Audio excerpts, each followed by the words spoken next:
अस्सलाम वालेकुम, welcome to planet 360 business solutions. आज का हमारा टॉपिक है कि विडोज के ऊपर इनकम टैक्स रिटर्न फाइल करने की लायबिलिटी किस हद तक है, आया कि वो लायबिलिटी उनके ऊपर है भी सही या नहीं, हम इसको डिस्कस करेंगे। तो हमारे एक भाई हैं, इन्होंने एक बहुत अच्छा क्वेश्चन पूछा कि जो विडोज हैं उनके ऊपर इनकम टैक्स रिटर्न फाइल करने की जो लायबिलिटी है उसके ऊपर काफी हद तक छूट दी हुई है। तो क्या इसका मतलब ये है कि उनको किसी किस्म का टैक्स शेल्टर मिल रहा है या फिर टैक्स चोरी करने के जो रास्ते हैं वो आसान किए जा रहे हैं? तो हम इस चीज को आज डिस्कस करें। सबसे पहले हम पढ़ लेते हैं सेक्शन 115। 4 ऐसे लोग हैं जिनको इनकम टैक्स रिटर्न फाइल करने की जरूरत नहीं है। उसमें विडो हैं, ऑर्फन जिनकी उम्र 25 साल से कम है, कोई भी माजूर बंदा या फिर non resident person immovable property जो है वो ओन करता है। लेकिन जो आज का हमारा स्पेसिफिकली टॉपिक है वो विडो के ऊपर होगा। सबसेक्शन 3 को आप पढ़ें कि the following person shall not be required to furnish a return of income for a tax year solely by reason of sub clause 3, 4, 5 and 6 of clause B of subsection 1 of 114। यानी कोई ऐसी window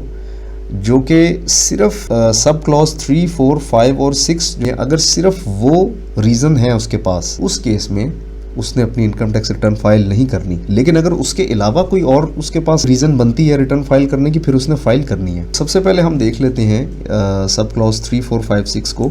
यहाँ पे आ जाते हैं हम। वो कौन सी रीजंस हैं कि अगर वो फुलफिल होती हैं सिर्फ, तो फिर उसे इनकम टैक्स रिटर्न फाइल करने की जरूरत जो है वो नहीं है। नंबर 3 पॉइंट आप पढ़ें, owns immovable property with a land area of 500 square yards or more। फिर आप नंबर 4 पॉइंट पढ़ लें, owns immovable property with a land area of 500 square yards or more। Point number 5, owns a flat having covered area of 2000 square feet or more। फिर point number 6, owns a motor vehicle having engine capacity above 1000 cc। यानी अगर ये points fulfil होते हैं, कोई भी ऐसी window है जिसके अपने नाम पे कोई कार जो है वो रजिस्टर्ड है, एक फ्लैट रजिस्टर्ड है उनके नाम पे, और किसी भी तरह की आप कह लें कि इमूवेबल प्रॉपर्टी जो है वो रजिस्टर्ड है उनके, अगर तो बात सिर्फ इस हद तक है कि उनके नाम के ऊपर सिर्फ ये 3 चीज़ें जो हैं वो रजिस्टर्ड हैं, तो फिर उन्हें इनकम टैक्स रिटर्न फाइल करने की ज़रूरत नहीं है।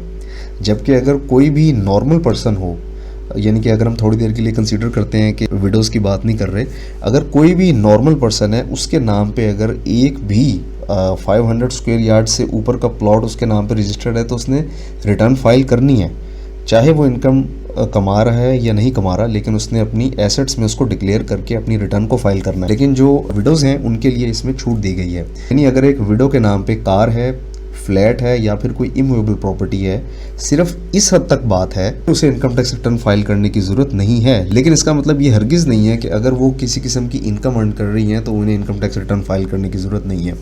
तो इसलिए हम यहाँ पर ये कहेंगे कि बिल्कुल भी ऐसा नहीं है कि किसी किस्म का टैक्स शेल्टर जो है वो दिया जा रहा हो, क्योंकि अगर ज़्यादा प्रॉपर्टीज़ भी ओन की जाएं तो सेक्शन 7 ही हिट होगा। वैसे तो 7 ही अभी कोर्ट में है, उसका भी फैसला जल्द आ जाएगा जो कि हम आपके साथ शेयर करेंगे। लेकिन अगर प्रॉपर्टीज़ फ़र्ज़ करें ज़्यादा होती हैं 2.5 करोड़ से, तो फिर 7 ही भी उनके ऊपर हिट होगा। लेकिन अभी हम यहाँ पे रहते हैं, कंसीडर करते हैं एक सिनेरियो कि अच्छा फ़र्ज़ करें एक विडो है, फ़र्ज़ करें कोई सैलरी अर्न कर रही है, तो फिर उसे अपनी इनकम टैक्स रिटर्न फाइल करनी होगी। क्योंकि अभी हमने पीछे पढ़ा था सेक्शन 115 में सिर्फ वो वजूहात हैं 3 कि अगर वो पूरी हो रही हैं तो फिर उन्हें रिटर्न फाइल करने की ज़रूरत नहीं है। लेकिन अगर वो कोई भी फ़र्ज़ करें सैलरी जो है अर्न कर रही हैं, किसी कंपनी में जॉब कर रही हैं, अपनी रिटर्न को फाइल करना पड़ेगा।